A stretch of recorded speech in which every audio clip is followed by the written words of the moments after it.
He threw away the only woman who ever told him the truth. He believed the lie. He signed the papers. He walked out. And for 5 years, Adrian DeLuca, the most feared man in 3 states, told himself he had made the right call. Tonight, standing in the middle of a glittering ballroom surrounded by billionaires and politicians, he is about to find out exactly what that decision cost him. And the price is 2 little boys who have his eyes. If this story hits you somewhere deep, stay until the end. Hit that like button and drop your city in the comments. I want to see how far this story travels. The car smelled like leather and gun oil, which was the smell of Adrian DeLuca's entire adult life. He sat in the back of the black Escalade with his jacket unbuttoned and his tie loosened 2 inches, watching Midtown Manhattan slide past the tinted windows like a film reel he hadn't asked to watch. The streets were wet from an hour of rain that had stopped just before dark, and the neon from the storefront smeared across the pavement in long, broken streaks of red and gold. Salvatore, his driver, hadn't said a word in 40 minutes. That was one of the reasons Adrian kept him around. Sal understood that silence was not an absence of something. Silence was a preference. "Blackwood Grand," Sal said, pulling to the curb. Not a question. "Yeah." Adrian straightened his tie without looking at it. "Give me a minute." He didn't move. Through the windshield, he could see the front entrance of the Blackwood Grand Hotel, one of the oldest and most obscenely expensive addresses in New York City, a building that had hosted presidents and dictators and rock stars, and once, famously, a pope. Tonight, it was hosting the Meridian Children's Foundation Gala, an event that raised somewhere between $8 and $12 million annually, depending on how guilty the attendees felt about their tax brackets. The steps were lined with photographers. A string of black cars stretched half a block. Women in gowns that cost more than most people's cars moved through the lobby doors, while men in suits walked half a step behind them, performing the kind of comfortable wealth that took generations to perfect. Adrian had been performing it since he was 26. He was 38 now, and the performance had become so seamless that most days he forgot it was one. "You all right, Mr. DeLuca?" Sal asked. "Fine." He pushed open the door. The cold air hit him first, sharp, carrying the last of the day's rain. And then the noise, the cameras, the murmur of 100 conversations bleeding through the glass facade of the hotel. He straightened his jacket, and by the time his shoes touched the wet sidewalk, his face had settled into the expression that 12 years of running the DeLuca family had built into him. Still, composed, and absolutely impossible to read. 2 of his men fell into position on either side without a word. Marcus on the left, heavy-shouldered and silent. Dino on the right, younger, scanning. They knew to stay back at the door. The gala was not the kind of event where you brought visible security inside. You wore the security differently in rooms like that, in the way you carried yourself, in the way you shook hands, in the way every person in the room already knew your name before you spoke it. The lobby of the Blackwood Grand hit him with warmth and light and the smell of expensive flowers. White lilies and something darker underneath, a green note that he couldn't name. The floors were white marble veined with gold. Chandeliers hung from the ceiling like frozen explosions, each crystal catching and throwing light in 100 directions. Staff moved at that specific velocity that only the best-trained hotel staff ever achieved. Fast enough to be efficient, slow enough not to suggest urgency. Adrian took a glass of champagne from a passing tray and did not drink it. He moved through the lobby toward the ballroom, nodding at 2 men whose names he knew and whose enterprises intersected with his in ways that never appeared on paper. Senator Horace Gelman, who represented New York's 4th District and owed the DeLuca family a favor that was now 3 years overdue. Thomas Breck, who ran a private equity firm whose real function was considerably less legal than its prospectus suggested. Both men acknowledged him with the precise degree of deference that indicated they understood the nature of that relationship without ever needing to articulate it. He handed the untouched champagne to a passing waiter and moved into the ballroom. The Blackwood Grand's main ballroom was the kind of space that made people forget their problems for about 45 seconds, which was precisely long enough to loosen their wallets. The ceiling was 30 feet high and gilded. Round tables draped in white linen filled the floor, each centered with arrangements of white orchids and lit by candlelight. A stage at the far end held a small orchestra playing something classical that Adrian couldn't name but recognized as expensive. The room held perhaps 300 people, and every single one of them was performing their version of the same thing he was performing. He stood just inside of the entrance and let the room settle around him. That was when he saw her. He almost didn't recognize her. That was the thing that hit him first. The fraction of a second where his brain registered a woman moving through the far end of the room and categorized her as noteworthy before it supplied her name. She was speaking to one of the hotel's senior staff, a clipboard held against her chest, dressed in something deep navy that was professional enough to be clearly working, but cut in a way that suggested she hadn't forgotten how to occupy a room. Her hair was up. Her posture was straight. She was pointing at something near the stage, and the staff member was nodding rapidly. And even from across a ballroom filled with some of the most powerful people in New York City, there was something in the particular quality of her attention, the focused, unhurried certainty with which she moved, that stopped Adrian DeLuca where he stood. Charlotte.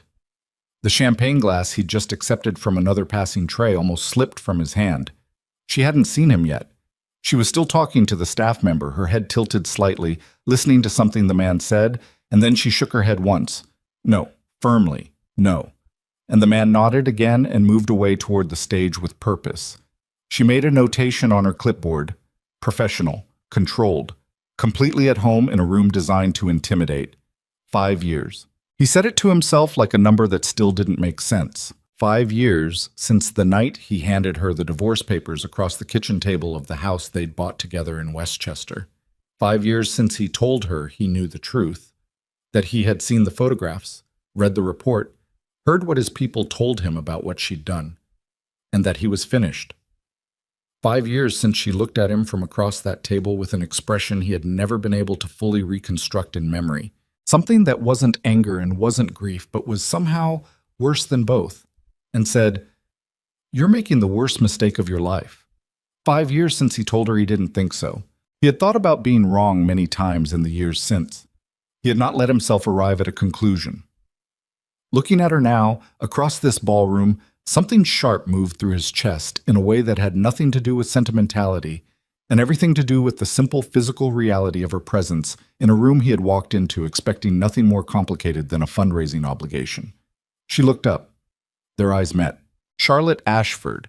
She had gone back to her maiden name, which he knew because he had made himself know it. The way you keep a finger on a bruise to confirm it still hurts, went completely still for approximately 2 seconds.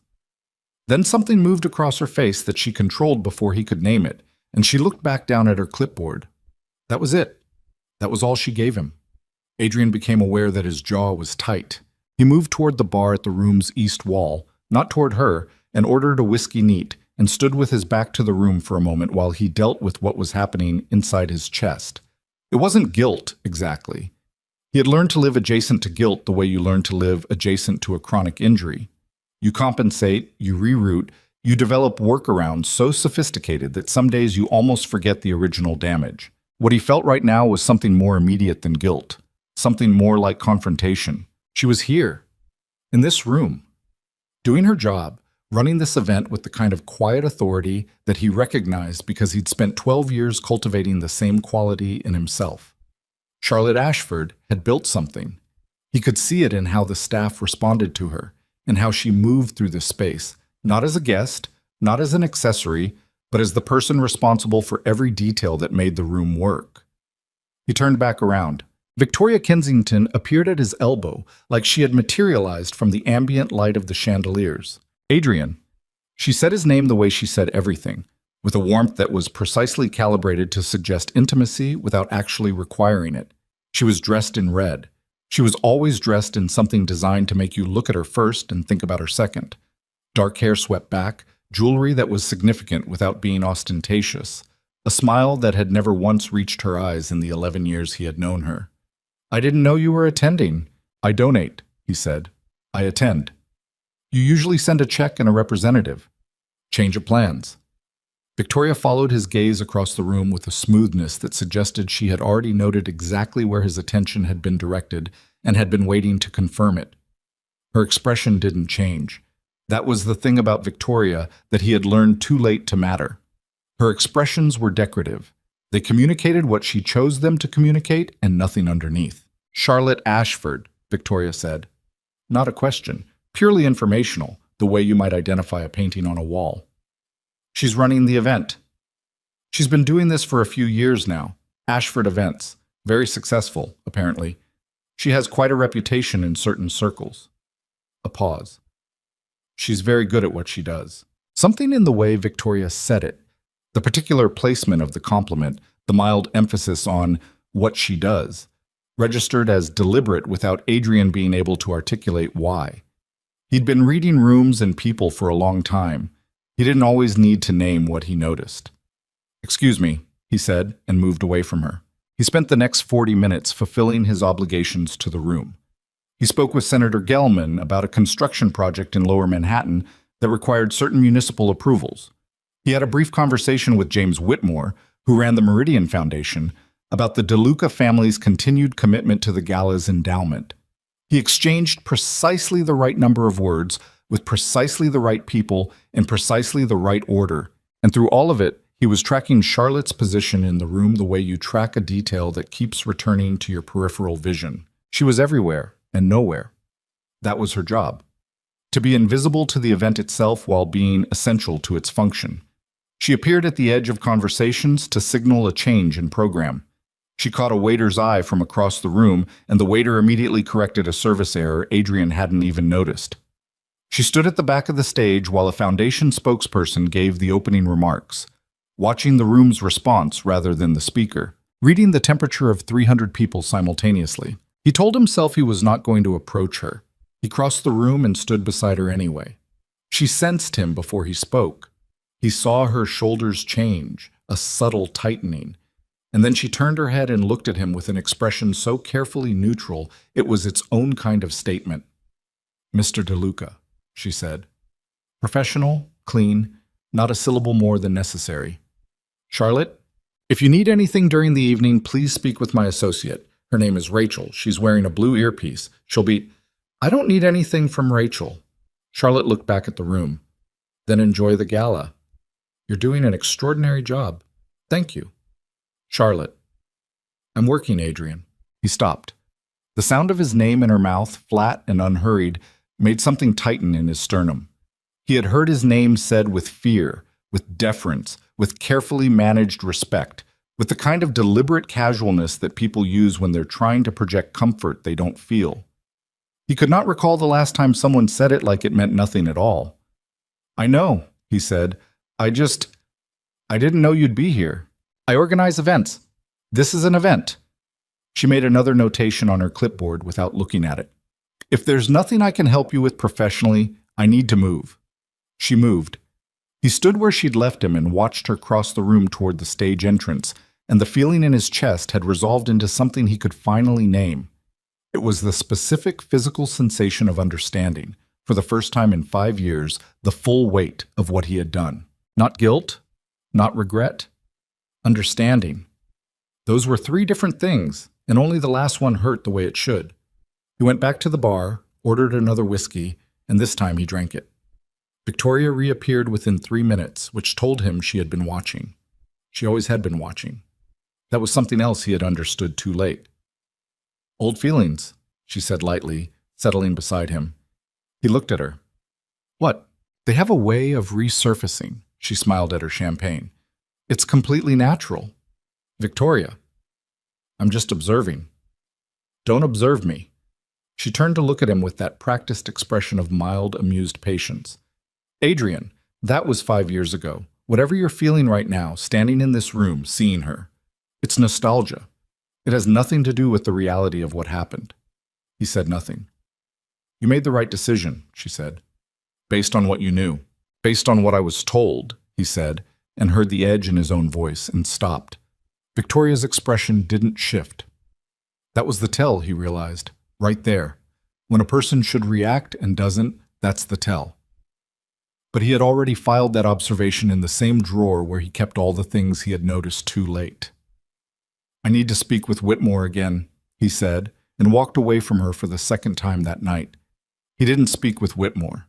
He found a quieter corner near the room's west wall, behind a column that gave him sightlines without being immediately visible, and he stood there and watched Charlotte work for the better part of an hour. He watched her manage a crisis when the audio system briefly cut out during the live auction segment. He watched her redirect a server who had been hovering over the wrong table. He watched her appear at the elbow of the foundation's executive director at the precise moment a major donor required attending to, and then disappear before the conversation finished. She was good. She was genuinely, precisely good. He tried to remember what she had been like before, what she had wanted to do before everything collapsed. He remembered she had talked about event planning, about building something, about wanting to create things that worked. Not the language she used, but the feeling of it, the way she described wanting to walk into a room she'd built and know that every detail was right. He had listened to her talk about it the way people listen to things they love but don't fully understand, with appreciation rather than real attention. He understood, standing in this room she'd built, that he had not paid enough attention to most of what mattered. The gala wound down past 10 o'clock. The live auction concluded, the orchestra shifted to something softer, and the crowd began thinning in that gradual way that events in rooms like this always ended. Not a departure, but a slow dissolve, people peeling away in twos and threes, the energy dropping by degrees until what remained was the residue of an evening rather than the evening itself. Adrian had said what he needed to say to the people he needed to say it to. His obligation to the room was technically fulfilled. He should have left. He was watching Charlotte supervise the initial stages of breakdown, speaking quietly with her staff, directing the careful removal of floral arrangements, when he became aware of something shifting in the room's remaining social geometry. A small cluster of people near the stage exit had arranged themselves in the specific formation that meant someone was at the center of it, someone whose presence was generating a gravitational pull. It wasn't until the cluster shifted slightly that he saw what was at the center of it. 2 boys, 8 years old, maybe 9, dressed in small suits that looked like they'd been worn carefully and were slightly askew at the collar. One of them, the slightly taller one, was talking animatedly to a woman who appeared to be a nanny or caretaker, his hands moving as he described something. The other was quieter, standing with his hands clasped in front of him in a posture that was oddly adult, watching the room with a stillness that felt familiar in a way Adrian couldn't immediately locate. He watched Charlotte cross the room toward them. The animated boy immediately launched into a story, and Charlotte bent slightly to hear it, and the expression on her face when she looked at him was something Adrian had not seen in 5 years and had half forgotten existed. Unguarded, unperformed, entirely real. She laughed at something the boy said. The quiet one tugged at her sleeve, and she turned to him and touched his face briefly with one hand. Something moved through Adrian's chest again, different from before. He looked at the boys more carefully.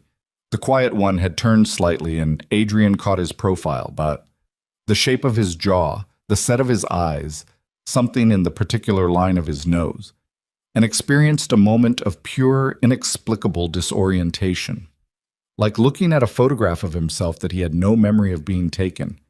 He told himself that was absurd. He told himself a lot of things in the next 10 minutes while he stood very still behind his column and watched Charlotte Ashford gather her sons, because they were clearly her sons, that was no longer in question, and begin moving them toward the lobby exit.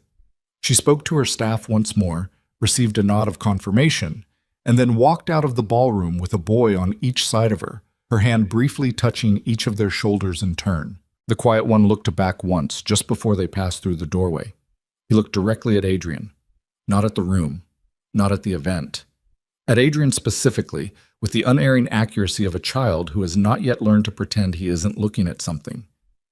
Then he turned and followed his mother out the door. Adrian stood behind his column for a long moment after they had gone. His phone vibrated. Marcus, texting from the lobby. Ready when you are. He put the phone away without responding. He pulled out the card in his jacket pocket, his own card, which he had produced 3 times tonight in various business contexts, and turned it over. On the blank back, he wrote nothing. He put it away again. Marcus texted again. He thought about the shape of that boy's jaw, the particular set of those eyes, the stillness in that child's posture that had felt, for one destabilizing moment, like looking into a mirror that showed him something he had lost. He thought about Charlotte's face when she looked at her sons, the specific quality of a woman who has been solely responsible for something irreplaceable and has organized her entire self around protecting it. He thought about what Victoria had said, based on what you knew, the precision of that phrasing, Not what was true, not what happened, what he knew. His phone vibrated a third time. Adrian DeLuca, the man that 3 federal task forces had been trying to build a case against for 11 years. The man who had put 6 rival family bosses in the ground and settled a war with the Carducci outfit without firing a single shot. The man who had not flinched in a negotiation or a confrontation or a crisis in over a decade, stood in the thinning residue of a charity gala and felt the ground shift beneath him in a way that had nothing to do with any of those things. He walked to the lobby. He gave Marcus a nod and moved toward the exit. In the car, Sal pulled into traffic without being told where to go because he knew the route home. Adrian sat in the back with his jacket unbuttoned and watched the wet streets of Manhattan scroll past and did not say anything for a long time. Then he said, "I need some information." Sal's eyes moved to the rearview mirror briefly. "What kind?" "Charlotte Ashford. I need to know everything about her life for the last 5 years." He paused. "Her company, her address, her routine." Another pause. "And anything about the boys?" Sal said nothing. "Everything," Adrian said. "I want it thorough." "I'll make some calls." Adrian looked out the window. A woman in a yellow coat was walking a dog along the wet sidewalk, and the dog stopped to investigate something in the gutter, and the woman waited with complete patience. It was a small thing, an inconsequential thing. He watched it until the car moved past. He was still seeing the shape of that boy's jaw. He was still hearing the particular flatness in Charlotte's voice when she said his name. Not bitterness, not pain. Flatness. The specific emotional register of someone who has processed a wound so completely that what remains is simply distance. You cannot manufacture that kind of distance. It takes years. It takes raising 2 children alone, he thought, and then stopped himself because he did not yet have the right to think in those terms. Not yet, but something in his gut. The same instrument that had kept him alive through 12 years of a business that killed most men before they saw 40, was already telling him that the fraction of a second disorientation he had felt, looking at that quiet boy's profile, was not nothing. It was not nostalgia. It was not the light. It was something that lived in the architecture of a face, something written in bone and geometry that no amount of years or distance could revise. He would get the information. He would look at what it told him, and then he would decide what kind of man he intended to be about it. The Escalade moved through the wet Manhattan streets, carrying him away from a ballroom where the woman he had discarded had built a life so self-sufficient and complete that she had looked at him across a room and felt nothing. And somewhere in the city behind him, 2 boys in slightly askew suit jackets were being put to bed by a woman who had learned, through 5 years of absolute necessity, how to be enough for both of them. Adrian DeLuca closed his eyes. He did not sleep. He was still awake when the car reached Westchester, and still awake an hour after that, sitting in the leather chair in his study with a glass of whiskey he didn't touch, and the file that Marcus had begun assembling hadn't arrived yet, but it would by morning. He was still awake when the first information came through, just preliminary, a business summary, a few addresses, and he read it without moving, and the last line of the summary was a detail so ordinary that it should have meant nothing. No father listed on record for either child. He put the paper down on his desk. He sat with that for a long time. Outside the window of his study, the night was clearing. The rain had moved east and the sky over Westchester was showing the first suggestion of its own lightening, the dark thinning at the horizon in that specific way that meant morning was coming whether you were ready for it or not. Adrian DeLuca had built his entire adult life on the principle that information was power, and that certainty was the only foundation worth standing on. He had made one catastrophic exception to that principle 5 years ago, across a kitchen table in this very house, and he had been living in the wreckage of that exception ever since, without admitting to himself that it was wreckage. He picked up the paper again. No father listed on record for either child. The boys were 8 years old. He and Charlotte had been separated for 5 years. The math was not complicated. The math was in fact devastatingly simple, and it sat in the center of his chest like something that had been there for a long time waiting to be discovered, like a structural fault you don't find until the building starts to move. He was still sitting in that chair, paper in hand, when his phone rang at 5:47 in the morning. It was his consigliere, Petrov, calling about a supply issue in the Philadelphia corridor that required his attention. He answered it. He spoke for 11 minutes about logistics that had nothing to do with anything he was actually thinking about. He hung up. He looked at the paper. He picked up his phone and sent Marcus a single message. I need more. Everything. Depth, not summary. Give me 2 days. Then he put the phone down and sat in his chair as the morning light came through the windows of a house he had bought with a woman he had thrown away, and waited for the world to tell him how wrong he had been. The file arrived at 7:12 in the morning, delivered by hand by a man named Cortez, who worked 3 layers below Marcus in the family's intelligence network, and whose specific value was that he left no digital footprint. Adrian was already at his desk when Cortez set the manila envelope down without a word and left the room. The envelope was thick.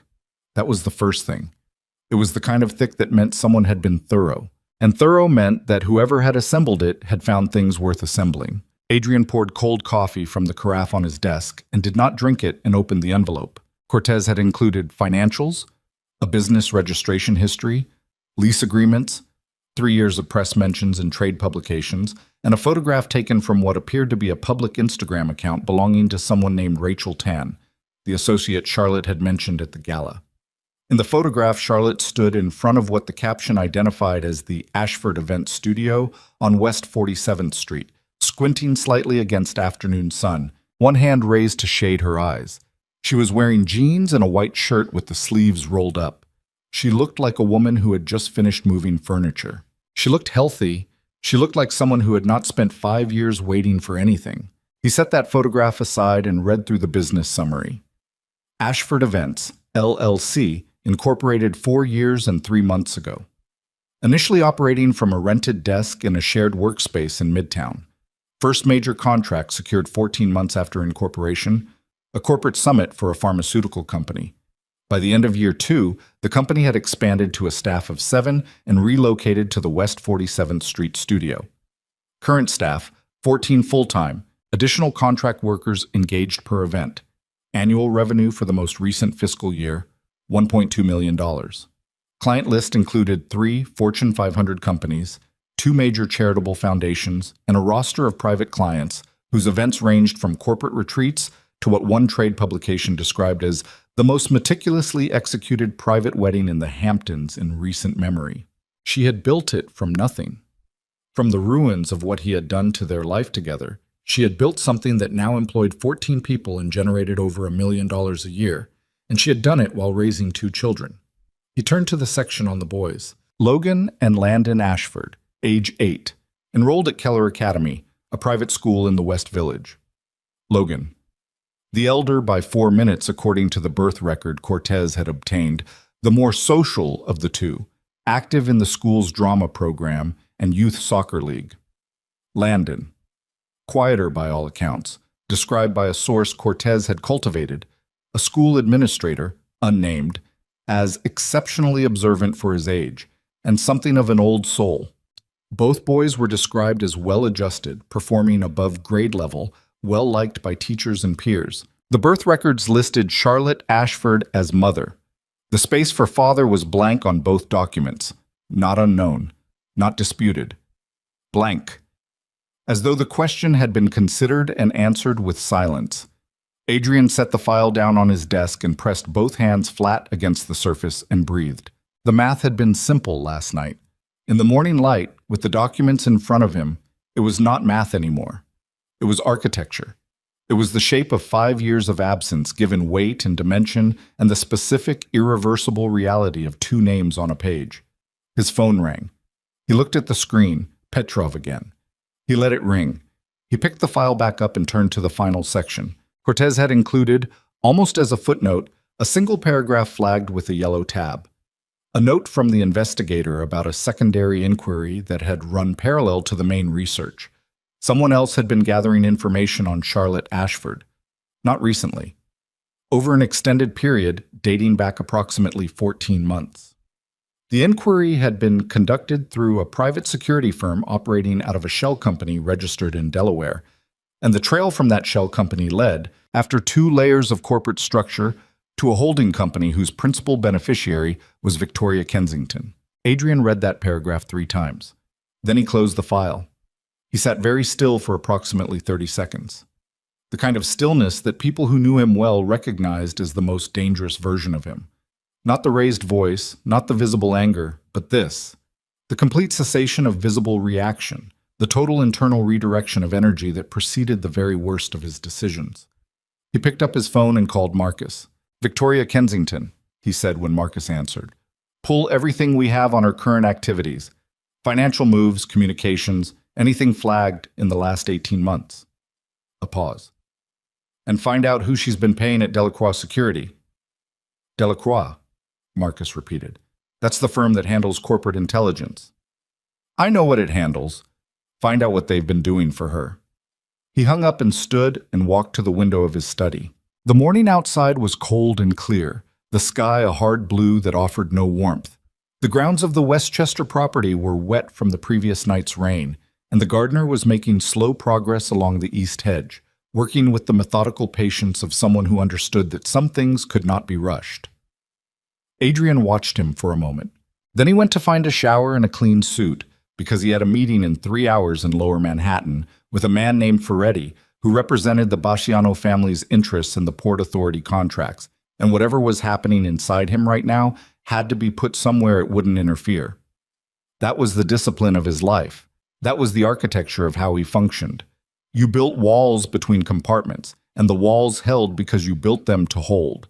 And the work got done because the work had to get done. He dressed, and the walls held, and he drove to Manhattan. The meeting with Ferretti lasted 90 minutes and accomplished what it needed to accomplish.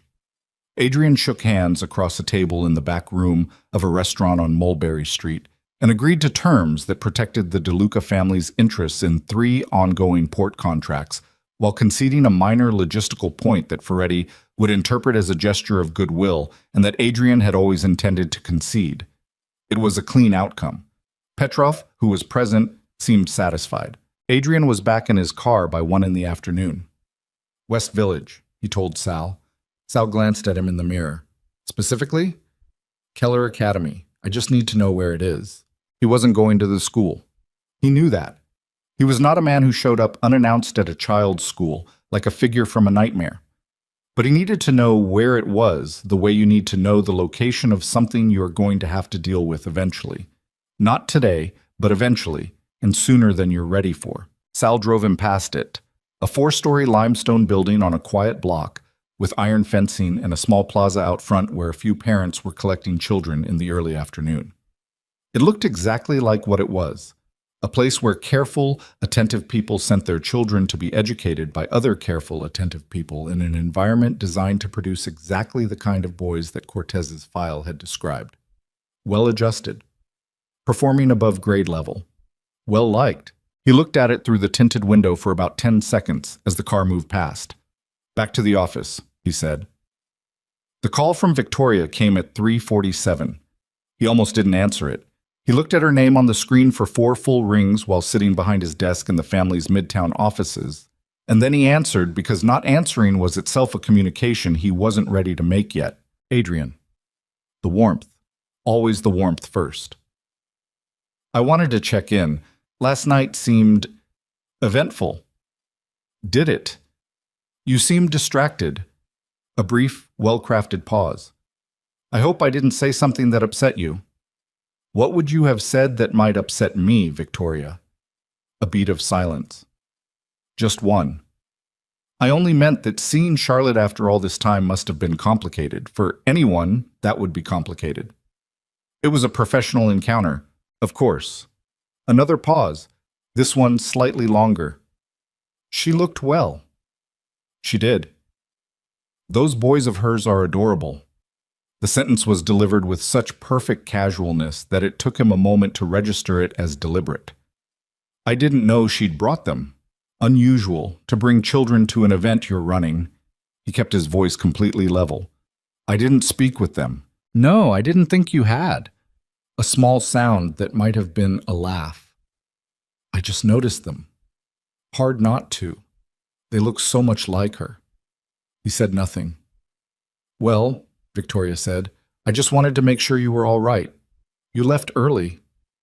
"I had things to attend to." "Of course you did. You always do." The warmth again, dialed up slightly. Call me when you have an evening free. We haven't had dinner in weeks. I'll check my schedule. He ended the call and set the phone on his desk. They looked so much like her. He had noted what she said and what she hadn't said with equal attention, and both were informative. Victoria Kensington was not a woman who said careless things.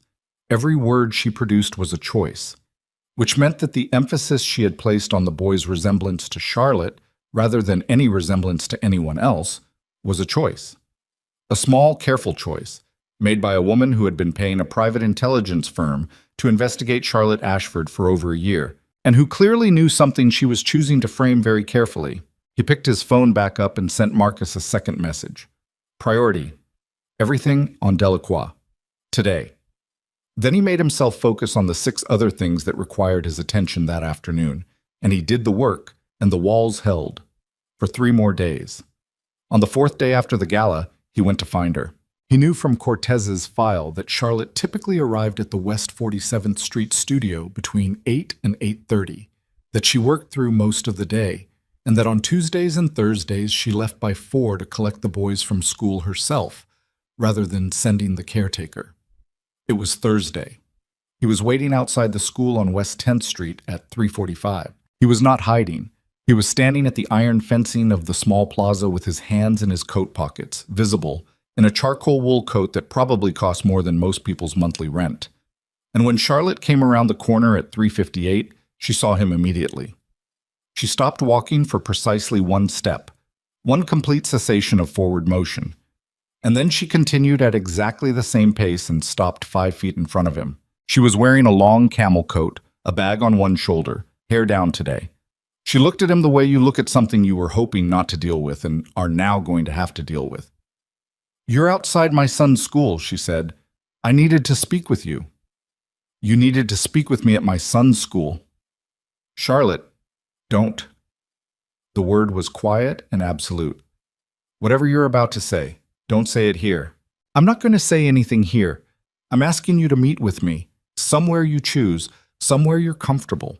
I'm not asking for anything except 20 minutes. She looked at him for a long moment. Behind him, other parents were arriving, the small plaza filling with the particular noise of school pickup. Children's voices, the shuffle of backpacks, the half-attention of adults on phones. Charlotte's attention did not waver. "Why?" she said. "Because I have questions that I need answers to, and you're the only person who can give them to me." "I'm not responsible for answering your questions, Adrian. I know that. I don't owe you anything." "I know that too." Another long look. Whatever she was reading in his face, she read it thoroughly. Charlotte Ashford had always been precise in her assessments of people. It was one of the things that had made her extraordinary at her work, and one of the things that made her, in the context of their history, particularly devastating to stand in front of. "I'll meet you," she said finally. "Not today. Saturday morning. There's a coffee place on Jane Street called Birch. 9 o'clock. She paused. "If you're late, I leave." "I won't be late." She looked at him for one more moment. Not hostile, not warm, simply appraising, in the way of someone confirming a decision they've already made. And then she walked past him into the plaza, and within 30 seconds 2 boys in school uniforms had found her, and the quiet one, Landon, had slipped his hand into hers without being asked, and the louder one, Logan, was already talking.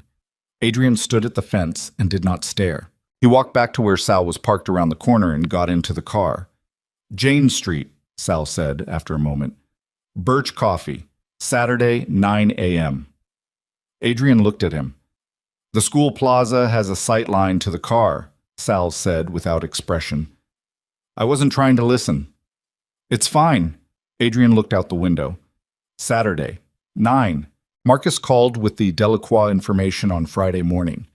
He came in person rather than sending it, which told Adrian before he heard a word that what Marcus had found was significant enough to deliver with a face attached to it.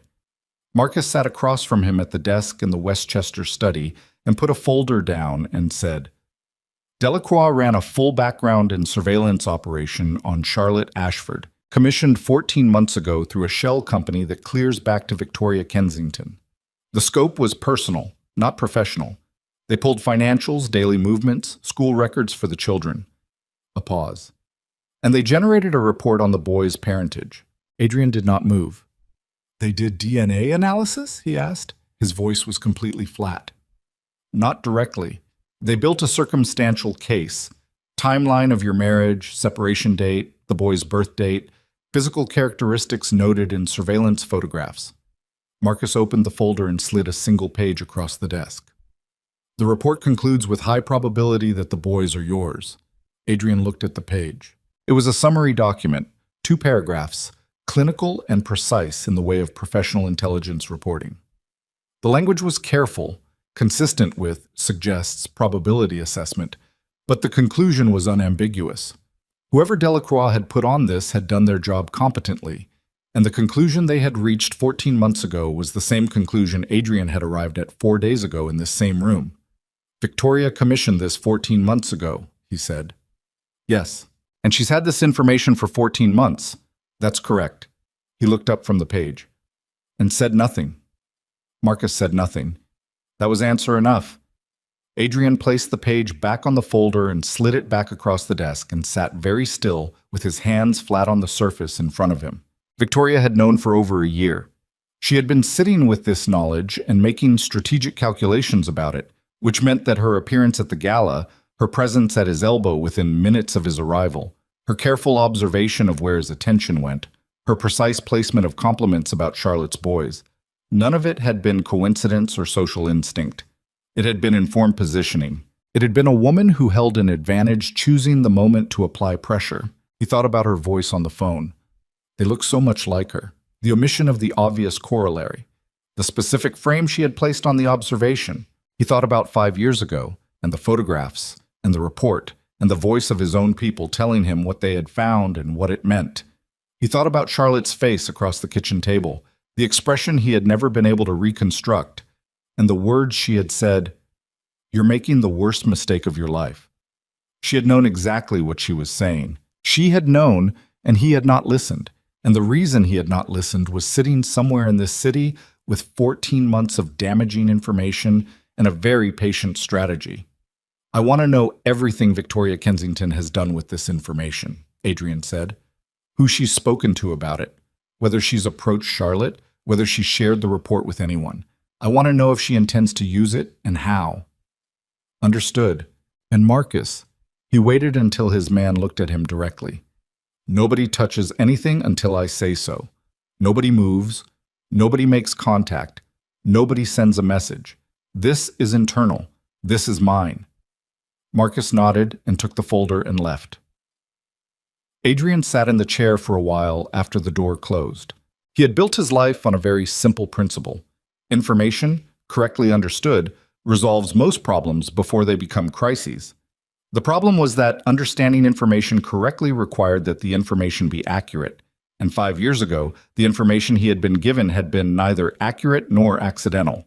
He had been shown a lie with enough supporting architecture to pass for truth, and he had chosen to believe it because, and this was the thing he had been avoiding for 5 years, the thing he could no longer avoid, because some part of him had wanted an exit.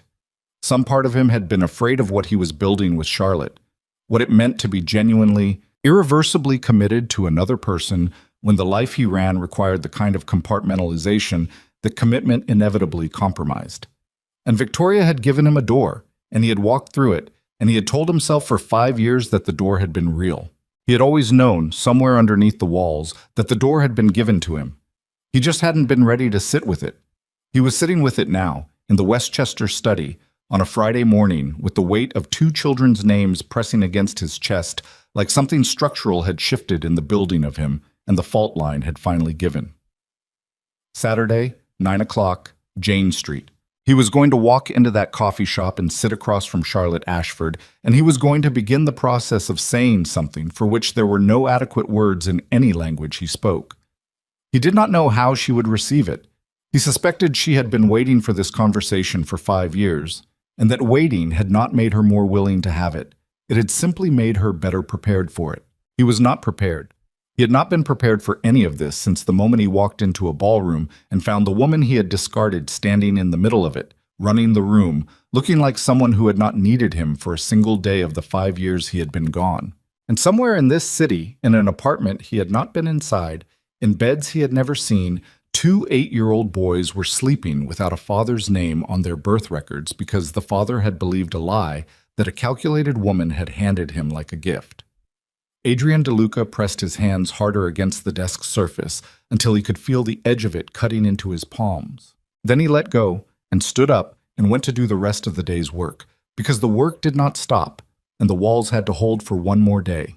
He was at Birch on James Street at 8:47. The coffee shop was small and unhurried, the kind of place that had been on the same block for 15 years and intended to be there for 15 more. Wood surfaces, mismatched chairs, the smell of dark roast and something baked that morning, a chalkboard menu. 3 people at the counter and a woman in the corner working on a laptop who did not look up when he came in. Adrian ordered a black coffee and took a table near the window where he could see the door and sat down and wrapped both hands around the cup and waited. Charlotte arrived at 9 exactly. She came through the door in a dark green coat, cheeks slightly flushed from the cold, and scanned the room with the rapid professional efficiency of someone accustomed to walking into spaces and immediately assessing them. She found him in under 2 seconds. She came to the table and sat down without removing her coat, and did not offer anything resembling a greeting. "You look like you haven't slept," she said. "I haven't." A waitress appeared. Charlotte ordered tea. The waitress left.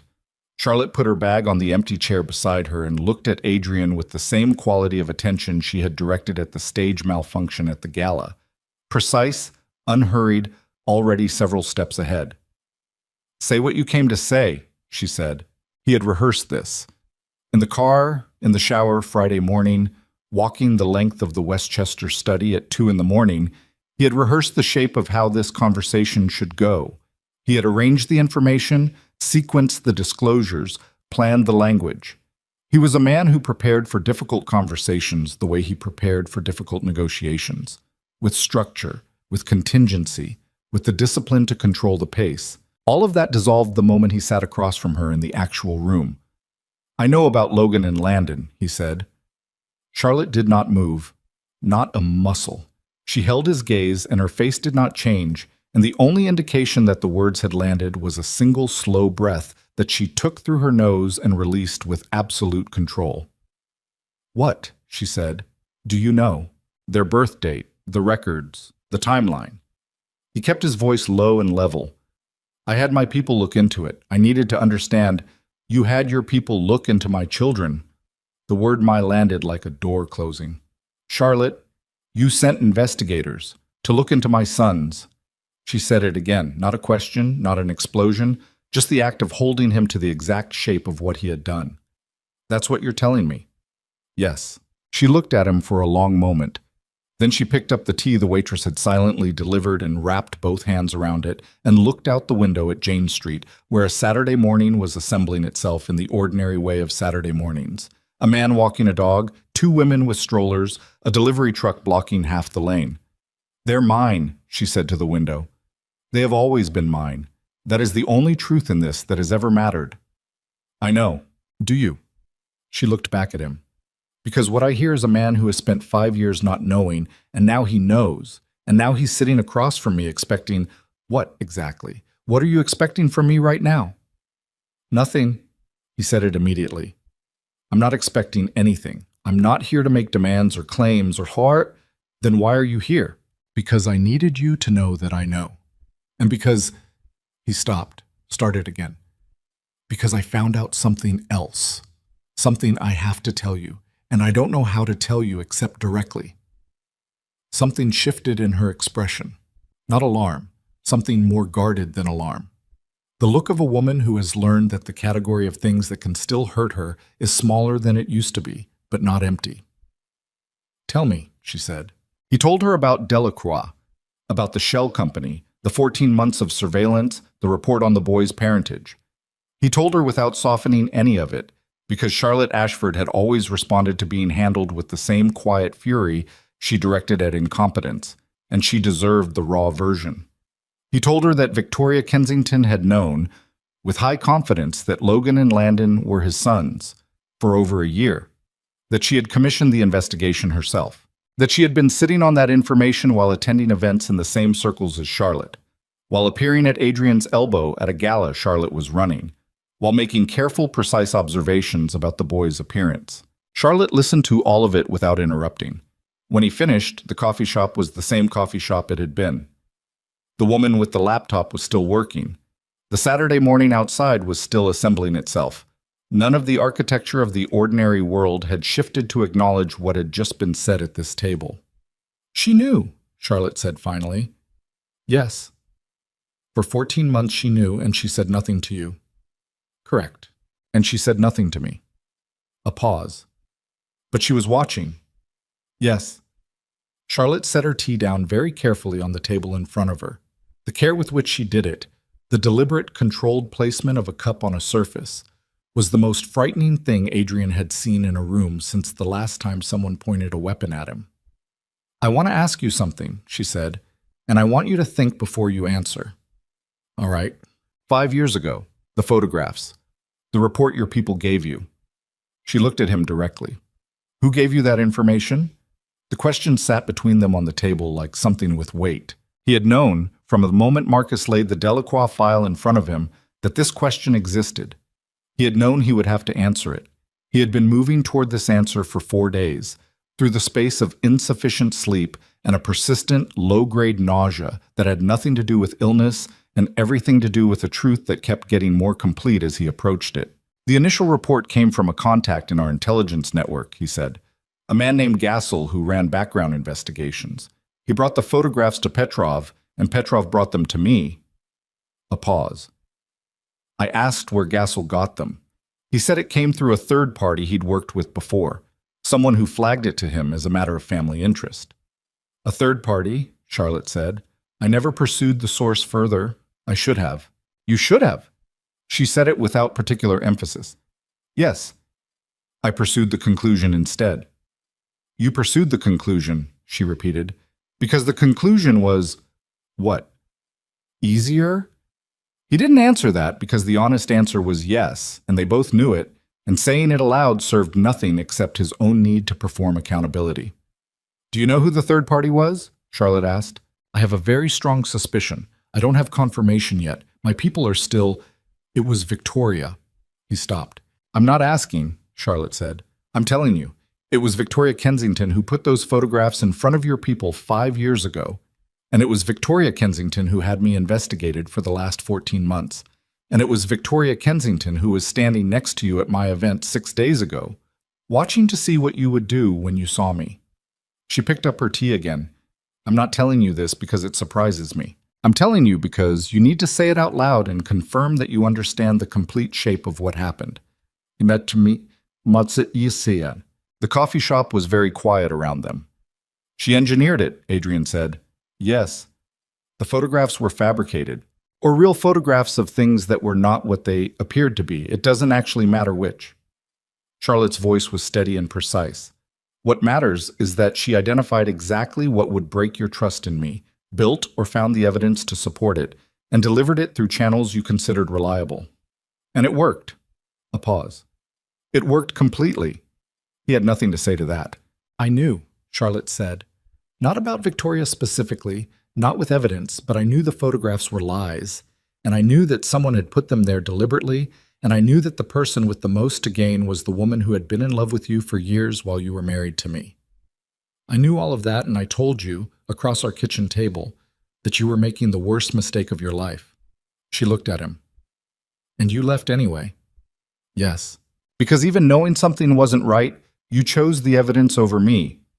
The word "chose" landed the way she had clearly intended it to land. "Yes," he said. She nodded slowly. Not a gesture of acceptance, a gesture of confirmation, of someone who has been told the thing they already knew and is simply marking the moment of its being said aloud. "Then we understand each other," she said. She began to pull on her gloves.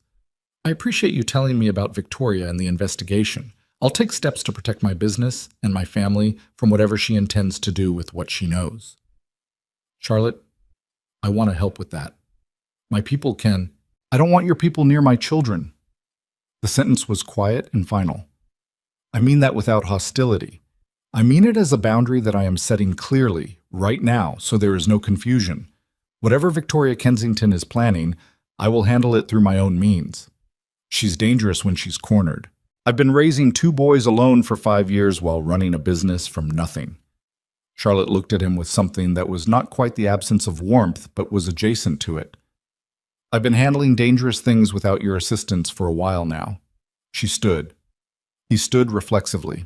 I'm not angry, she said, looking at him from the other side of the table. I want you to understand that. I was angry for a very long time, and then I was tired, and then I was just building. What I feel right now, looking at you, is mostly exhaustion and something like pity, which I know you don't want. I don't want anything from you. That's the first thing you've said in this conversation that I completely believe. She picked up her bag. Don't come to the school again. She left. Adrian sat back down and looked at the half-empty coffee cup in front of him and felt the particular quality of silence that a room has after a person who is filling it has gone. He sat there for a while. Then he called Marcus. He spent the rest of Saturday making the Victoria problem concrete. Marcus had the additional Delacroix information by late afternoon, the full scope of what Victoria had commissioned, which was more extensive than the initial report had suggested. She had not simply investigated Charlotte. She had built a file. Photographs of the boys at school, at soccer games, at the aquarium on a field trip. Detailed timelines of Charlotte's movements. Financial analysis of Ashford events structured to identify vulnerabilities. And a specific document dated 11 months ago that appeared to be a draft of something, a letter or a statement never sent, that outlined with devastating specificity the claim that Logan and Landon DeLuca were being deliberately hidden from their father by their mother. The intended recipient of that draft was not Adrian. It was addressed to the New York Post. Adrian read the draft 3 times. The specific horror of it was not in the claim itself, but in the framing. Victoria had written it, or had it written, in the language of public interest journalism, positioning Charlotte as a woman who had systematically deprived her children of their father for financial and social gain. The draft was designed to be maximally damaging to Charlotte's professional reputation, to Ashford events, and to her standing as a parent. It was also designed to force Adrian's hand, to create a public situation that would require him to respond in ways that Victoria could control. It was 11 months old and had never been sent, which meant Victoria had been holding it, which meant she had been deciding when to use it. Where is she right now? Adrian asked Marcus. Her apartment on Park. She had dinner reservations at Oriole tonight, canceled this afternoon. She's been home since 3. He thought about going there. He ran the scenario to its conclusion in 3 seconds and recognized that going to Victoria's apartment right now, in his current state, would be the kind of decision that his worst self made and his better judgment spent years cleaning up. Watch her, he said. 24 hours. Nothing moves without me knowing. He drove back to Westchester and arrived at the empty house and went directly to his study and sat down and did not turn on the lights. The draft document sat in the file on his desk. He thought about Charlotte saying, I've been handling dangerous things without your assistance for a while now. He thought about the specific economy of how she had delivered that line, not bitterly, not with performance, simply as information, a statement of demonstrated fact. He thought about Logan and Landon. He had not allowed himself to think about them directly. He had circled them in his thinking for 6 days. The boys in the slightly askew suits, the quiet one's hand finding Charlotte's without being asked. The profile at the school fence with the jaw shaped exactly like his own father's jaw in a photograph he still had somewhere in this house. He had circled them because approaching them directly meant approaching the full weight of what he had not been there for, and he had not been ready for that weight. He let himself approach it now, in the dark study, alone. 8 years old. He had missed 8 years, not because he had not known. He had not known, that was factually true, but because the reason he had not known was a choice. He had chosen to believe a fabricated lie over his own wife's word, and that choice had a consequence that was 8 years old and had his father's jaw and did not know his name. He pressed the heels of his hands against his eyes. His phone lit up on the desk. The text was from a number he didn't recognize, which in his world meant either a burner phone or someone who wanted him to know they had access to a channel he hadn't given them. The message was 6 words. We should talk. You know where. He stared at it. He did know where. Victoria had a place she used when she wanted conversations that didn't happen in her primary residence. A small, clean suite in a hotel on the Upper East Side that she maintained under a corporate name and had used over the years for the category of meetings that required discretion. He had been there twice, years ago, for reasons that now seemed to belong to a different version of himself. She was summoning him. He put the phone face down on the desk. He thought about the draft document. 11 months old, never sent. She had been holding it, which meant she was still making decisions about when and whether to use it. The cancellation of dinner reservations, the retreat to her apartment, the text from a burner number. She was recalibrating. She had been watching him since the gala, watching him seek out Charlotte, watching whatever signals reached her about his state of mind, and she was making a decision right now about how to play what she held. She held the draft document. She held the knowledge of the boy's parentage. She held, if she was as thorough as the evidence suggested, probably more that he hadn't found yet. His phone lit up again. Same number. One word this time. Tonight. He picked up the phone and looked at it. He had spent 6 days operating on the assumption that this was a situation he could manage with the tools he had always used. Information, patience, strategic positioning, the controlled application of pressure. He had been treating it like a family problem, which it was, but also like a business problem, which it was only adjacent to. The draft document changed the geometry. If Victoria sent that letter, if it reached the press, if it reached the wrong people, if it framed Charlotte as the architect of a deliberate deception, the damage would be immediate and severe and largely irreversible. Charlotte's reputation, her business, her standing in the communities that sustained Ashford events would take damage that no correction could fully undo, because the architecture of that kind of damage was built on the principle that the accusation outlives the retraction in the public memory. And beyond the professional damage, Logan and Landon, 8-year-old boys, the specific cruelty of what it would mean for two children to see their mother's name in the press in those terms, to go to school and face the version of that story that children construct from fragments they overhear. He stood up. He put on his jacket. He told himself he was going because he was a man who dealt with problems directly and had been in worse rooms than a hotel suite on the Upper East Side. He told himself he was going because he needed to know exactly what Victoria intended, and the only way to know that was to be in the room with her. Both of those things were true. The third thing, the thing underneath both of them, was that Charlotte's voice was still in his head. "I've been handling dangerous things without your assistance." And the unbearable implication of that sentence was that she had been doing it alone because he had made it necessary. And he could not sit in a dark study in Westchester while the woman who had engineered that necessity prepared to deliver one more blow to a person who had already absorbed more than any person should have to absorb alone. He walked out of the study. Sal was in the kitchen, eating something at the counter. He looked up when Adrian appeared in the doorway in his jacket. "Upper East Side," Adrian said. Sal put down his fork. "Just you," Adrian said. "No Marcus, no Dino, just the car." Sal studied him for exactly 1 second with the expression of a man who has spent enough years driving for Adrian DeLuca to recognize the specific quality of a decision that has already been made. "All right," Sal said, and stood up. In the car crossing the bridge into the city, Adrian's phone lit up one more time, not the burner number. Marcus. The text read, "Delacroix made contact with a journalist at the Post 40 minutes ago. Name is Brewer, covers society and crime crossover. Meeting was brief, location unknown. No content confirmed, but timing is not coincidental." Adrian read it twice. The draft document was no longer a threat being held in reserve. It was moving. The hotel on the Upper East Side was called the Hargrove, and it was the kind of place that existed specifically to accommodate the category of things that required no record. The lobby was small and deliberately understated. Dark wood paneling, a single desk staffed by a man who had perfected the expression of someone who saw nothing and remembered less.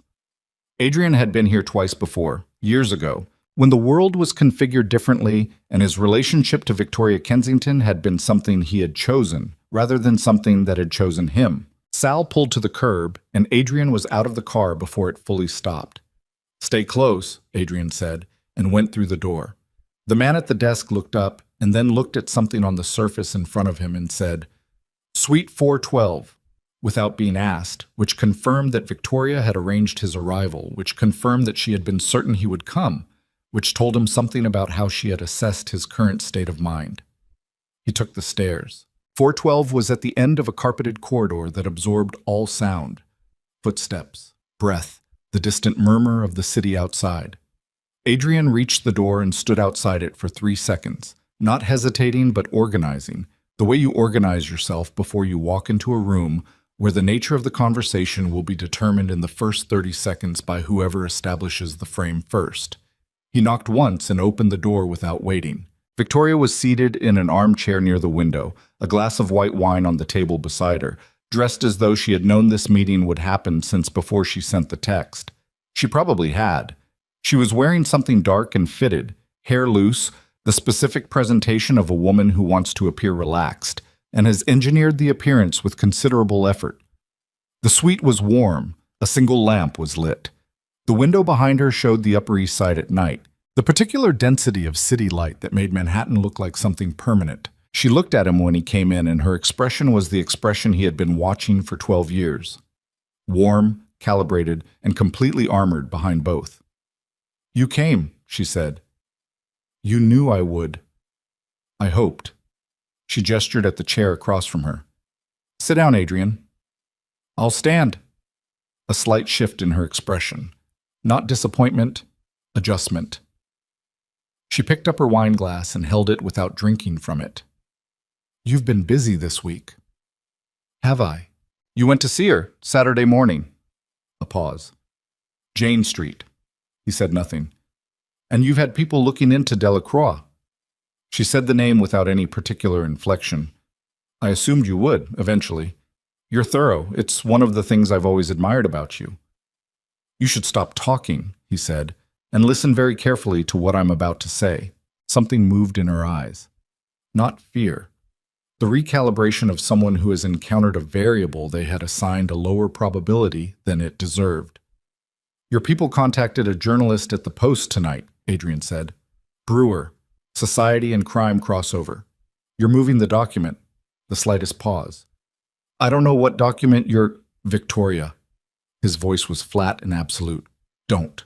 She looked at him for a long moment. Then she set the wine glass down on the table with a precision that was its own kind of answer. "You found the draft." 11 months ago. Never sent. You've been deciding when." "I've been deciding a lot of things for a long time." The warmth had not entirely left her voice, but it had receded, pulling back to reveal something underneath that was harder and more honest. "That's what you do when you've been waiting." "Waiting for what?" "For you to see what was in front of you." She stood slowly and moved toward the window. Not toward him. Away from him, which he recognized as a tactical choice, creating space, managing the geometry of the room. "I have been in your life for 12 years, Adrian. 12 years. I was there when you built this family into what it is. I was there through every crisis, every loss, every moment, when the people around you were scared and you needed someone who wasn't. And you spent that time building the mechanism to destroy my marriage. I spent that time watching you waste yourself on a woman who was never going to understand what you actually are." She turned from the window to face him, and the careful warmth was gone now, fully gone, and what was underneath it was something that had been compressed for a very long time. "Charlotte Ashford is a lovely event planner, Adrian. She's smart, and she's capable, and she built herself a nice life. Good for her. But she looked at you and she saw the version of you that you perform for people who can't handle the real one. I have always seen the real one. I have always been able to stand in the actual room with you. What you did," he said carefully, "is fabricate evidence. Bribe a man in my intelligence network. Feed me a lie through channels I trusted. And then you watched me sign divorce papers and walk out of my marriage and leave behind a pregnant woman, and you said nothing." The word pregnant landed in the room between them. Victoria's face went through something. Not guilt, not quite, but the specific expression of a person who has carried a piece of knowledge for so long that hearing it spoken aloud by someone else produces a physical response they cannot fully suppress. "You knew," Adrian said, "when I walked out of that house. You knew she was pregnant." "I suspected." "Don't." A pause. "Yes, I knew." The room was very quiet. Adrian had prepared for this answer. He had prepared for it intellectually, rationally, in the way you prepare for a thing you already know is true by naming it to yourself in advance so that the confirmation doesn't detonate you in front of the person who caused it. He had done that preparation, and it was completely inadequate. His hands were at his sides, and he pressed them flat against his thighs and breathed once, deliberately, through his nose. "You knew she was pregnant," he said, "and you let me leave. You made the choice to leave because you handed me a fabricated reason." His voice was still flat, still level, and he was aware that the flatness was costing him something in the vicinity of his chest that he was going to have to deal with later. "You built the exit, and you put me in front of it, and then when I walked through it, you knew there was a child on the other side of that door, and you said nothing, for 5 years. Victoria looked at him. The armor was still there, but it was showing stress fractures in places she couldn't control. A tension around her jaw, the particular stillness of someone who has decided that forward is the only direction available. "If I had told you," she said, "you would have gone back." "Yes." "To her. To a marriage that was already, to my child." The word came out with an edge that cut through the flatness. "To my children. There were 2 of them, Victoria. 2. And I didn't know because you made certain I wouldn't. I didn't know it was twins until you had them investigated." He took one step toward her, just one. 14 months ago, when your people pulled their school records and their birth documents and built a parentage report that told you, in clinical language, what you had been responsible for since the day you put those photographs in front of my people. Another step. And your response to learning the full scope of what you had done was to draft a letter to a newspaper designed to destroy the woman who had been raising my sons alone for 8 years. Mas. Victoria did not step back. She held her ground, which he registered as the last performance of a woman who understood that stepping back in this room, in this moment, was a concession she couldn't recover from. "The letter was never sent," she said. "It is being sent tonight. Your people contacted Brewer 2 hours ago." "I can stop that." "You'll stop it right now." He held out his hand. "Phone."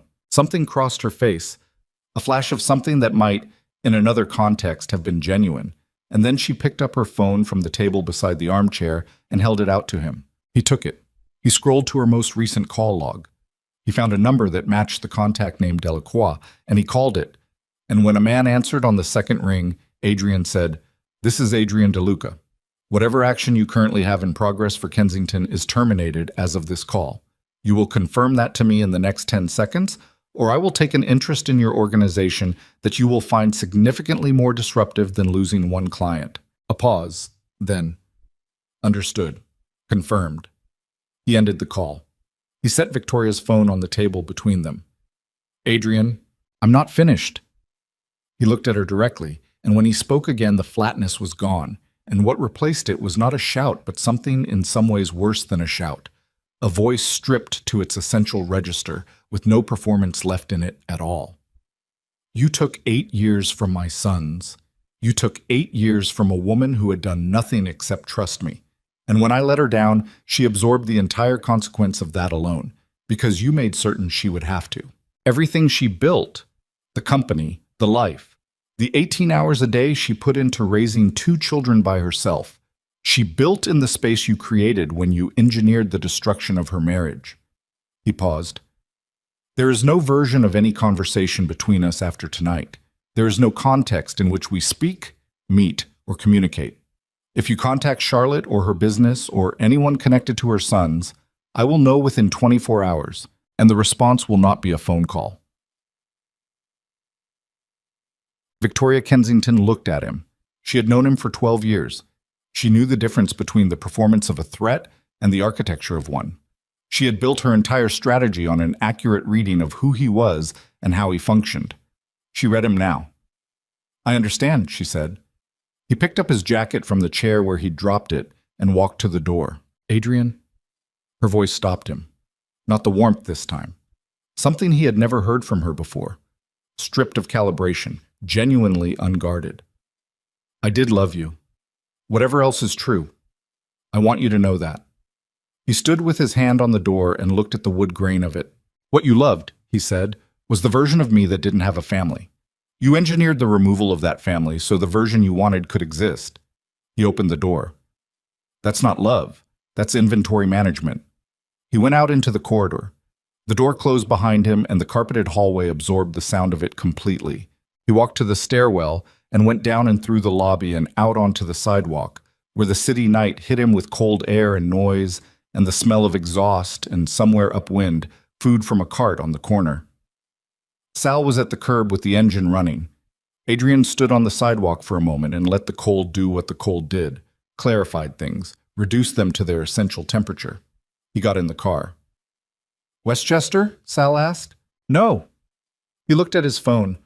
3 missed calls from Marcus, a text that read, "Brewer has gone dark. Not answering Delacroix, follow-up. May have pulled back." And below that, a second text from a number he recognized as the caretaker Charlotte used when she needed overnight coverage. "Mrs. Ashford asked me to let you know. She needs to speak with you. Tomorrow, 11. The Hudson River path near Pier 84. She said you'd understand." He read it twice. "West side," he said to Sal. "Pier 84 area. I need to walk the path first." Sal pulled into traffic without asking why. He needed to see the location before the conversation. That was how he operated.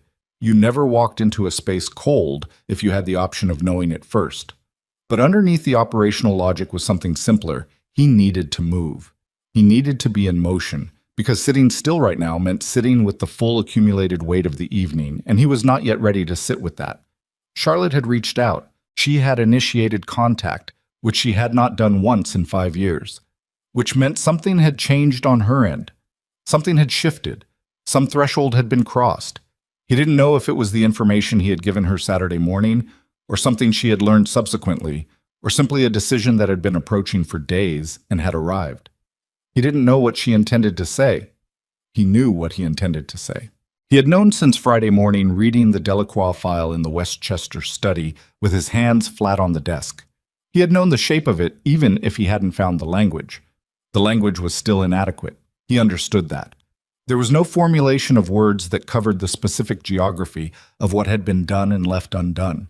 But language was what they had, and tomorrow at 11 on the Hudson River path, he was going to use the best version of it he could construct. Sal parked near the entrance to the path, and Adrian walked. The Hudson at night was wide and dark and indifferent, which was what rivers were. They didn't register the things that happened on their banks. They just continued. The lights of New Jersey were reflected in the water in long, broken columns, and the path was mostly empty at this hour. A few joggers, a couple walking with their hands in each other's coat pockets, cold coming off the water and a steady, flat pressure against his face. He walked to a point on the path where a bench looked directly west across the river and stopped. He stood there and thought about Logan and Landon. He allowed himself to do it directly this time, without the circling, without the protective distance. 2 boys, 8 years old, who had grown up in the specific shape of absence that fathers leave when they are not present. Not the dramatic, obvious shape, but the quiet architectural shape. The shape you find in the negative space of ordinary things. Who teaches you to tie a particular knot, whose voice you hear in your head when you're deciding whether to be brave, whose absence you don't fully name because you've never known the presence. He had a father. Not a good one, by most measures, but a present one. And even the damaged, compromised version of presence had given him something to push against, which was its own form of foundation. His sons had been pushing against nothing. They had been building themselves from the material their mother provided, which, given the material Charlotte Ashford was made of, was considerable. They were well-adjusted and performing above grade level and well-liked and had his father's jaw. They had built themselves without him, and they had built themselves well. That did not reduce the weight of the absence. It made it, in some ways, more specific and therefore more devastating. The knowledge that they had been fine without him, that his presence was not a rescue but an addition, an arrival after the structure was already standing. He was not coming to save anything. He was coming to ask permission to stand near something he had no right to claim. He stood at the river for a long time. His phone vibrated. Marcus. Victoria's apartment. Lights out, no outgoing calls for the last 90 minutes. She's standing down for now. He put the phone away. For now was not the same as permanently, and he knew that. And he would deal with the not permanent reality of Victoria Kensington in the days and weeks ahead with the tools available to him. But tonight she was standing down, and the document had not reached Brewer, and Charlotte was alive and unbothered in whatever part of the West Village she had built her life in.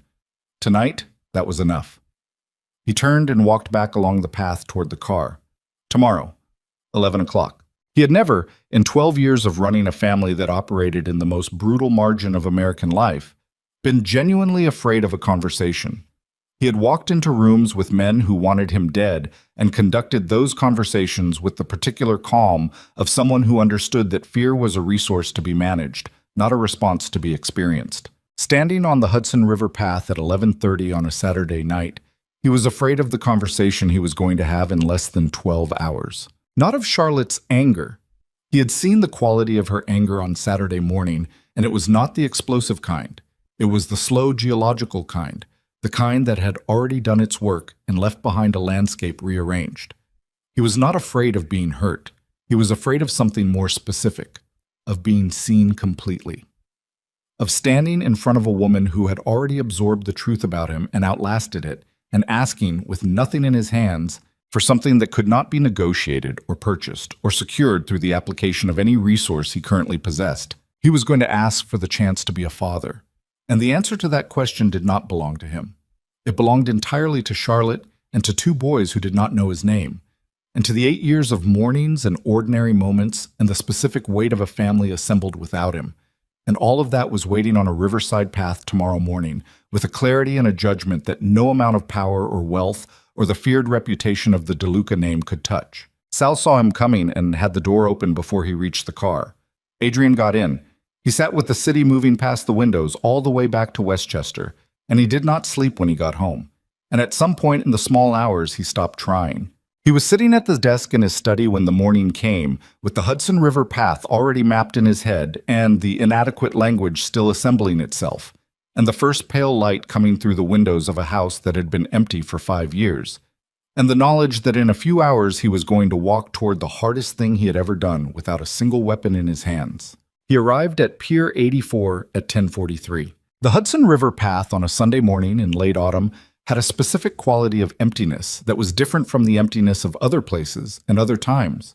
It was not abandoned, it was cleared, the way a stage is cleared before something that requires the full use of the space. The river was steel gray and moving with a slow, authoritative weight, carrying itself toward the harbor, the way it had been carrying itself for longer than the city on its banks had existed. The air coming off the water was cold and direct and smelled of iron and distance. Adrian stood at the railing above the water with his hands in his coat pockets and watched a barge move south at the pace of something that had no deadline. He heard her footsteps on the path behind him at 10:58. He turned. Charlotte was walking alone. No caretaker, no boys, no buffer of any kind. Just herself in a dark coat with her hands in her pockets and her breath making small clouds in the cold air. She walked with the particular directness that he had been watching all week. The quality of a person who has decided something and is walking toward the execution of that decision without wasting motion on anything else. She stopped beside him at the railing. She looked at the river for a moment before she spoke. "Victoria contacted me," she said, "last night, around midnight." He went still. "She called my personal number, which I have no idea how she had, and she spoke for approximately 4 minutes. Charlotte kept her eyes on the water. "She told me everything. The photographs 5 years ago, how she built the evidence, the man in your network that she paid, the draft letter she never sent." A pause. "She said she was calling to, and I'm using her exact word, confess." Adrian said nothing. "She cried," Charlotte said. "I don't know if it was real. I don't know if it matters." She turned to look at him. "I'm telling you this because you should know she called. And because what she told me confirmed everything you told me on Saturday, and some things you didn't know yet." "What things?" "She knew I was pregnant before you left. She said she found out through your household, one of the staff who talked. She made a specific decision not to tell you. She said last night that she had been trying to tell herself for 5 years that the pregnancy was something she hadn't factored into it, that she'd simply acted, and the consequence was something she found out afterward." Charlotte paused. She said she was lying to herself. The barge on the river had moved further south. A jogger passed behind them on the path, and the sound of her footsteps faded. "I didn't call you here because of Victoria," Charlotte said. "I called you here because of Logan and Landon, and because I've been awake for most of the last 3 days trying to figure out how to do this correctly. And I've come to the conclusion that there is no correct way. There's only the honest way, so that's what I'm going to do." All right. She turned to face the river again. When I found out I was pregnant, I considered telling you. I want you to know that. I'm not going to rewrite that part of the history to make myself more sympathetic. I considered it seriously for about 3 weeks, and then I decided not to. She paused. I told myself it was because you had made your choice, and the boys deserved a life free from the complication of a father who had chosen to believe the worst about their mother. That was the reason I told myself. Fine. Was it true? Partly. She was quiet for a moment. The other part was that I was 29 years old and alone and terrified, and I couldn't face the possibility that you'd come back only because of the children and not because of anything you actually understood or felt. I couldn't face building something with you on the foundation of obligation. She said the word like it had a taste she'd been carrying for years, said the word like, I would rather do it alone on a foundation I controlled than do it together on a foundation I didn't trust. He stood with that for a moment. I'm not telling you that to make you feel worse, she said. I'm telling you because you deserve the complete picture, not just the part where you're the one who was wrong. You were protecting your sons. I was protecting myself, she said. The boys were fine either way. Children are resilient when they have what they need, and I made sure they had what they needed. I was the one who couldn't face it. A pause. I've spent a lot of time the last 3 days being honest with myself about the difference. The wind came off the river in a long, flat push that moved Charlotte's hair, and she reached up and held it back with one hand, and the gesture was so ordinary and unguarded that it hit him somewhere below his prepared language and his planned approach, and all the infrastructure of the conversation he had rehearsed. Charlotte. His voice came out differently than he intended. Not the controlled register of the last week's conversations, not the careful, flat voice he used when he was managing himself. Something underneath that. I have to say this, and I'm going to say it badly, and I'm asking you to hear it anyway. She looked at him. What I did 5 years ago was not a mistake, he said. A mistake is a miscalculation, an accident, something that happens at the edge of your attention. What I did was a choice. I chose to believe something because believing it was easier than what the alternative required. The alternative required me to stand completely inside my marriage without an exit available, and I wasn't ready to do that. I was afraid of it, and Victoria handed me a way out, and I used it. He paused. I'm not going to ask you to forgive that. I'm not going to ask you for anything that I haven't earned. I just need you to know that I understand. Not what I lost, but what I chose to leave.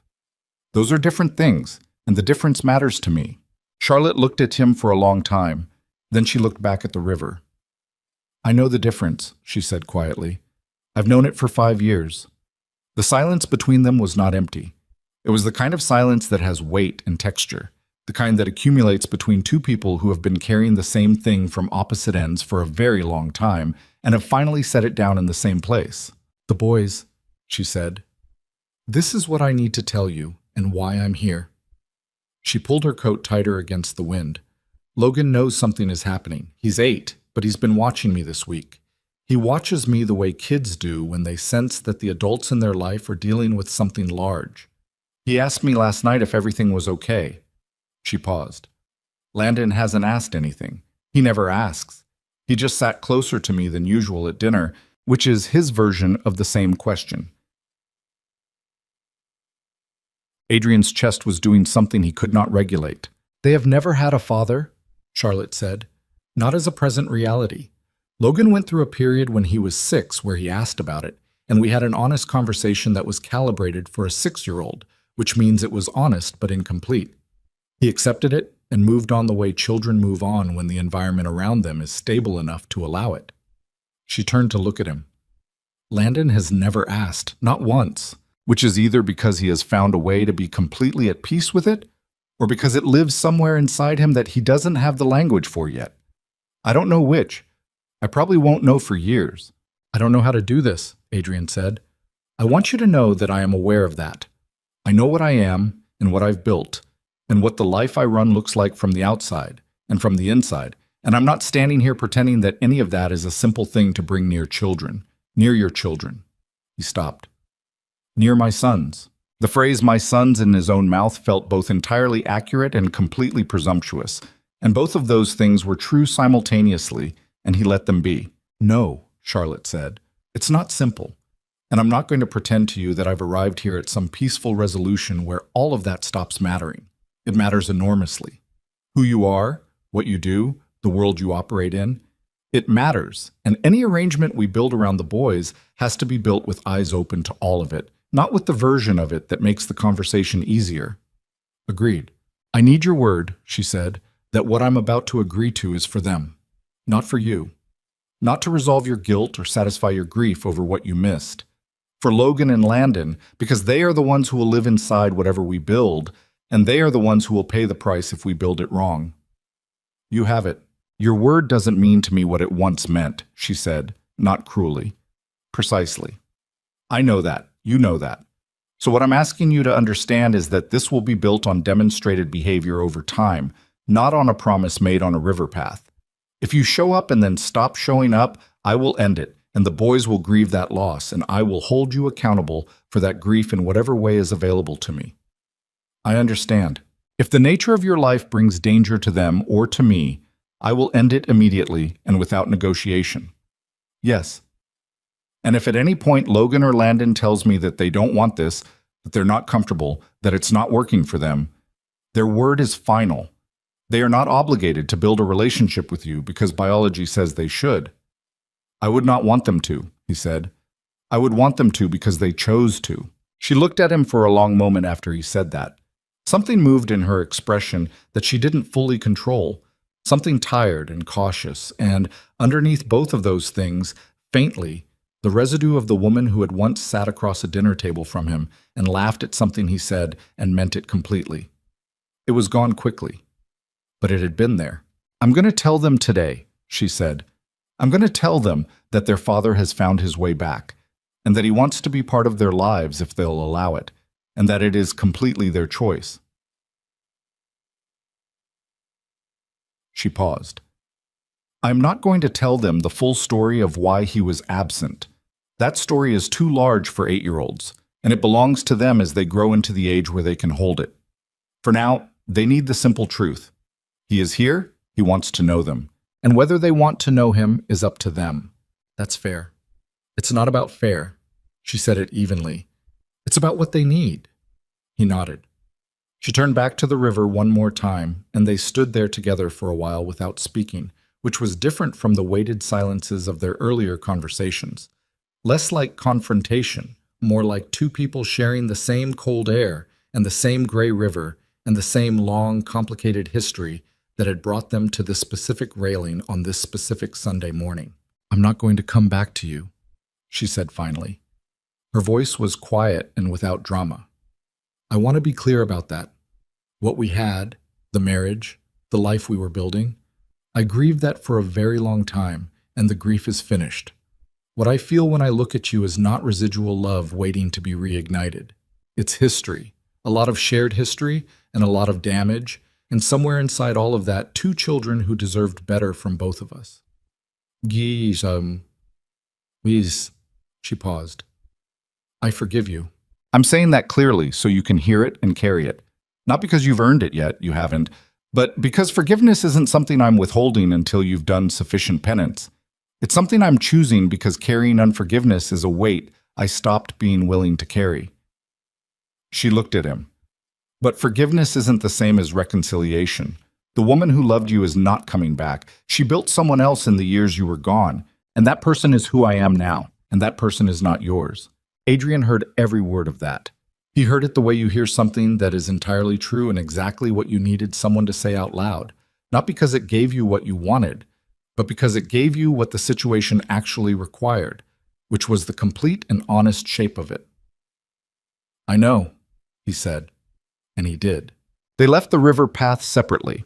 Charlotte walked back north toward the parking area, and Adrian stood at the railing for a few minutes after she'd gone, watching the Hudson continue its indifferent progress toward the harbor, and he thought about a word she had used. Chose.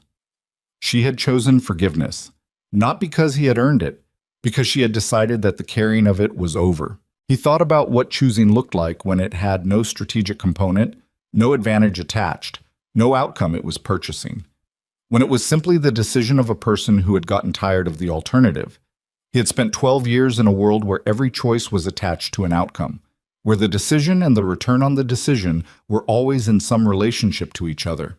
It had made him very effective, and it had made him, in certain essential ways, very poor.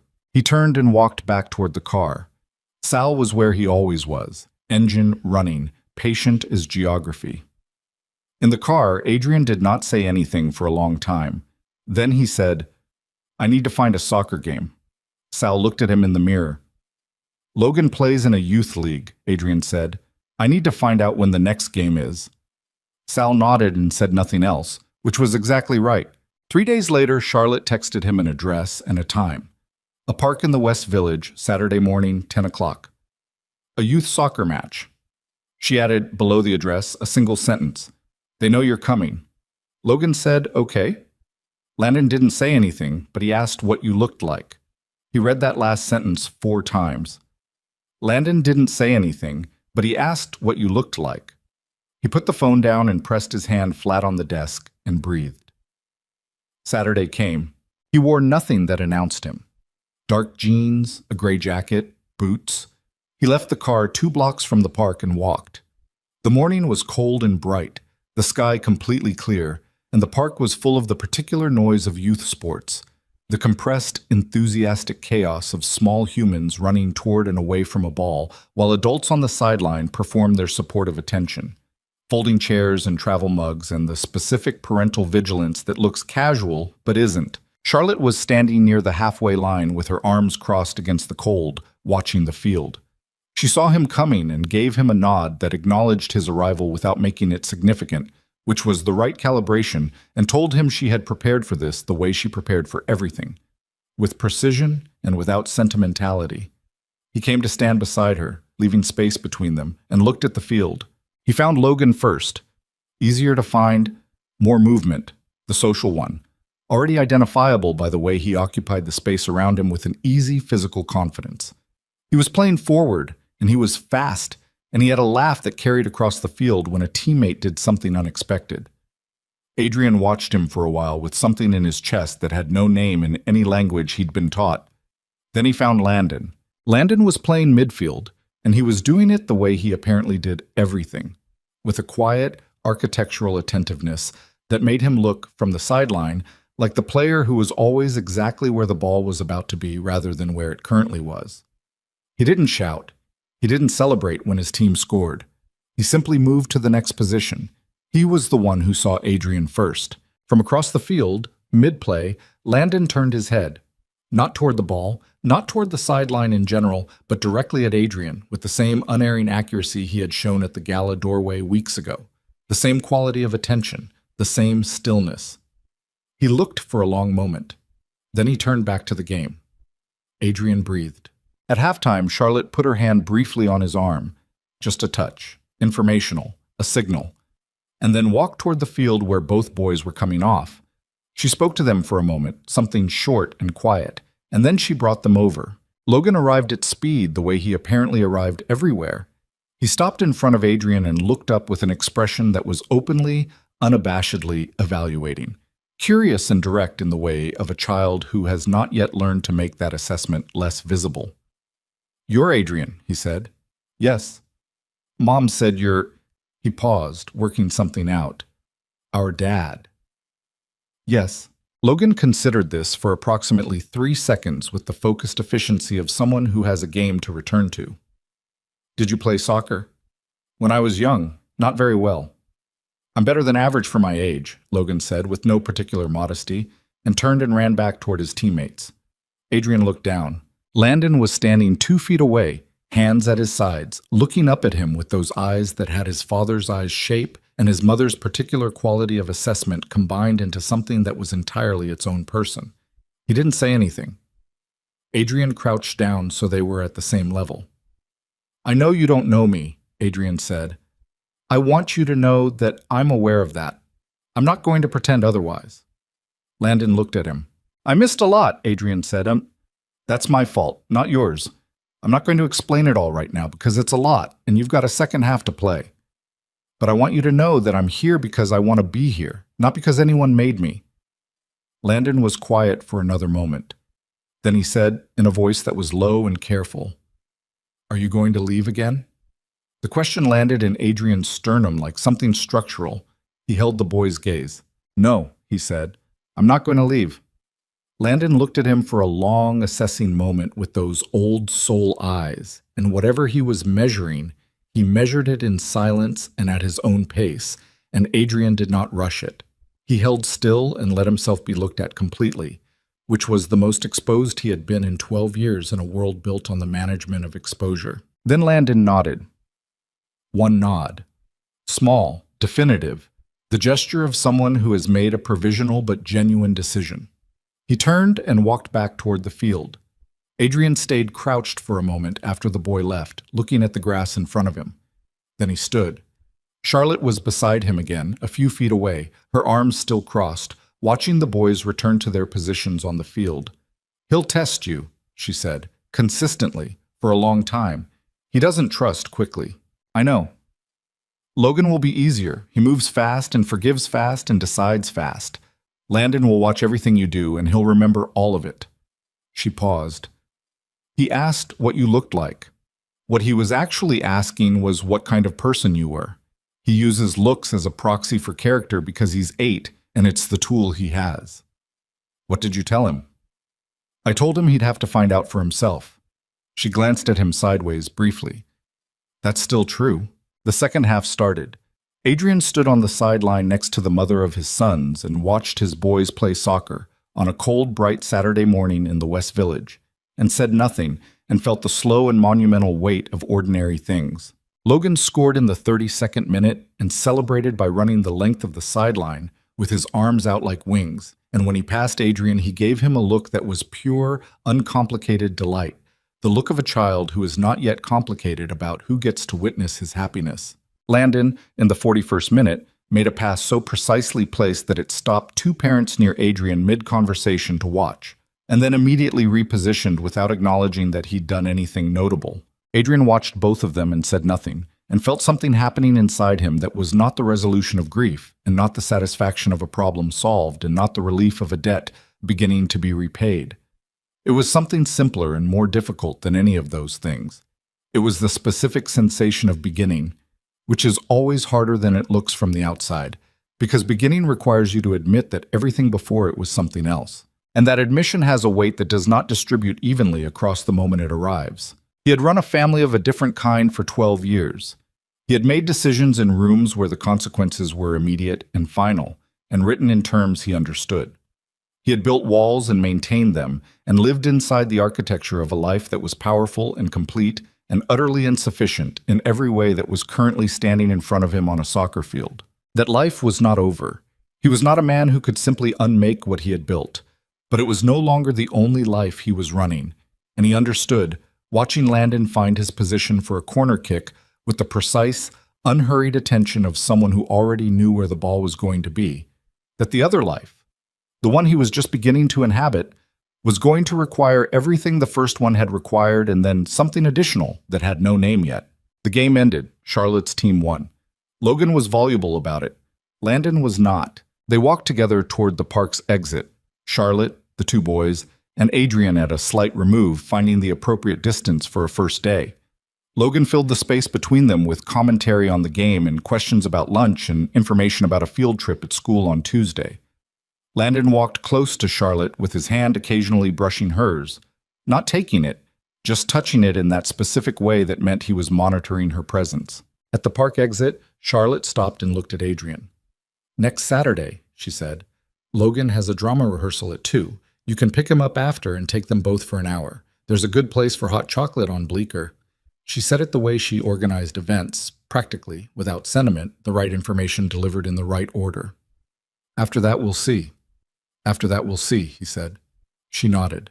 She put her hands back on the boys' shoulders and steered them toward the car, and Logan called back something about hot chocolate with the enthusiasm of someone who had already decided this was a good development, and Landon turned once and looked at Adrian from the sidewalk with those level, measuring eyes. Adrian raised a hand, a small gesture, not a wave exactly, an acknowledgement. Landon looked at it for a moment. Then he turned and followed his mother. Adrian stood at the park exit and watched them go. The three of them moving down the West Village sidewalk in the specific formation that a family makes when it has spent years as a unit. The instinctive calibration of bodies that know each other's rhythms. The ease of proximity that accumulates from thousands of ordinary days. He was not part of that formation yet. He might, in time, become something adjacent to it.